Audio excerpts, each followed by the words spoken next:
Welcome to our channel. আজকে একটা নতুন রেসিপি নিয়ে এসেছি, খুবই অল্প সময়ে এবং সহজে বাসায় তৈরি করে নিতে পারবেন। তার জন্য এখানে আমি একটা কোরানো নারকেল নিয়েছি, একদম ফ্রেশ যে কোরানো নারকেল সেটাই আমি ইউজ করছি এখানে। আর তার সাথে হচ্ছে গুড় নিয়েছি 500 গ্রাম।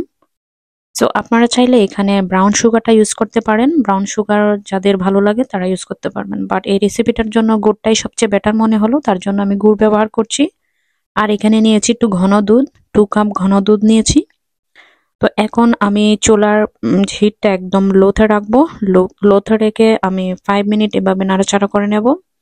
মনে রাখতে হবে এই রেসিপিটার জন্য একদম অল্প হিট ইউজ করতে হবে, খুব হাই হিটে রান্না করা যাবে না, তাহলে একদম পুড়ে যাবে। তো কিছুক্ষণ পরে আমি একটু মিডিয়ামে রাখবো, মিডিয়ামে 5 মিনিট রান্না করব, তারপরে আবার লোতে রেখে দেব। তো মিডিয়াম হিটে আমি এখন রান্না করছি 5 মিনিটের জন্য। আর কন্টিনিউয়াসলি এভাবে নেড়ে চেড়ে যেতে হবে।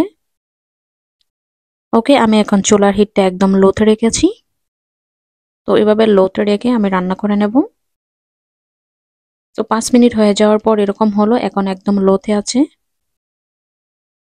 ওকে, আমি এভাবে নেড়ে ছেড়ে নেব আনটিল এটাকে স্টিকি হওয়া পর্যন্ত। অল্প সময়ে মাত্র 3টা উপকরণ দিয়ে এত সুন্দর একটা রেসিপি তৈরি করা যায়, সেটা অ্যাকচুয়ালি না দেখলে বিশ্বাসই করতে পারবেন না। তার জন্য পুরো ভিডিওটা অ্যাকচুয়ালি আপনারা ওয়াচ করবেন। তো বন্ধুরা, এখানে আমার 10 মিনিট হলো, আর 5 মিনিট লাগবে। তো 10 মিনিটে এই পর্যন্ত অলমোস্ট স্টিকি স্টিকি ভাব চলে এসছে। নারিকেল প্রেমী যারা, তারা কিন্তু এই রেসিপি যদি দেখেন তাহলে একদম লোভ সামলাতে পারবেন না। অলমোস্ট স্টিকি হয়ে গেছে। তো আরো কিছুক্ষণ এভাবে নেড়ে ছেড়ে নেব।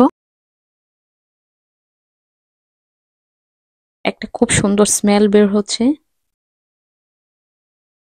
তো এইভাবে আমি কন্টিনিউয়াসলি আরো কিছুক্ষণ নাড়বো। তো দেখুন একদম স্টিকি হয়ে গেছে। এখন এগুলো লাড্ডু বানানোর জন্য একদম রেডি। এই অবস্থায় চুলার হিট একদম টার্ন অফ করে দিয়েছি। তো টার্ন অফ করে দিয়ে জাস্ট একটু নেড়ে চেড়ে একটা পাত্রে নামিয়ে নেব।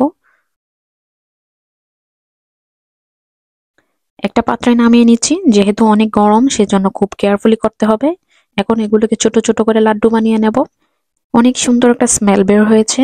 তো যারা নারিকেল খেতে খুব ভালোবাসেন তাদের জন্য এই রেসিপিটা একদম পারফেক্ট। মাত্র 15 মিনিটে আপনি এই রেসিপিটা তৈরি করে নিতে পারবেন। তো এখন এই নারিকেলটাকে আমরা ছোট ছোট করে লাড্ডু তৈরি করে নেব। একটা স্পুনের সাহায্যে ছোট ছোট লাড্ডু আকারে করে নেব। তো এখানে আমার মা আমাকে হেল্প করছেন। তো মা এগুলো অনেক ইউজ টু, এগুলো অনেক করেছেন, তো সেই জন্য উনি পারেন ভালো, তো তার জন্য উনি আমাকে হেল্প করছেন। তো দুজনে মিলে আমরা করছি। তো এরকম ছোট ছোট করে আমরা লাড্ডু তৈরি করে নেব। দেখা যাক একটা নারকেল দিয়ে কতগুলো লাড্ডু হয়। আশা করি অনেকগুলোই হবে। তো সোফার দেখুন লাড্ডুগুলো দেখতে কিন্তু খুব কিউট লাগছে। আপনারা চাইলে লাড্ডুগুলো প্রায় 10 থেকে 12 দিনের মতো সংরক্ষণ করে রাখতে পারেন, কিন্তু এর উপরে যাবেন না, তাহলে আর এটার যে টেস্ট সেটা আর থাকে না। আমরা দুজনে লাড্ডুগুলো খুব এনজয় করে তৈরি করছি এবং খুব ভালো লাগছে। সোফার আমরা অনেকগুলোই মেক করে নিয়েছি। তো বন্ধুরা, বাসায় এগুলো আপনারা ট্রাই করবেন এবং অনেক দিন পর্যন্ত আপনারা সংরক্ষণ করতে পারবেন। আর মিষ্টি সাধারণত আমরা সবাই অনেক পছন্দ করি, তো আমাদের ফেভারিট খাবারই মিষ্টি। তো বাসায় অবশ্যই ট্রাই করবেন এবং ভিডিওটি যদি আপনাদের উপকারে আসে অবশ্যই সাবস্ক্রাইব করবেন আমার চ্যানেলটি এবং একটা লাইক করবেন, পাশে থাকা বেল আইকনটিতে প্রেস করে দেবেন এবং একটা গঠনমূলক কমেন্টস করে যাবেন। আপনাদের একটা লাইক কমেন্টস আমার কাছে অনেক কিছু। এই লাইক কমেন্টসটা আমাকে আরো ভিডিও মেক করার জন্য উৎসাহ দেবে।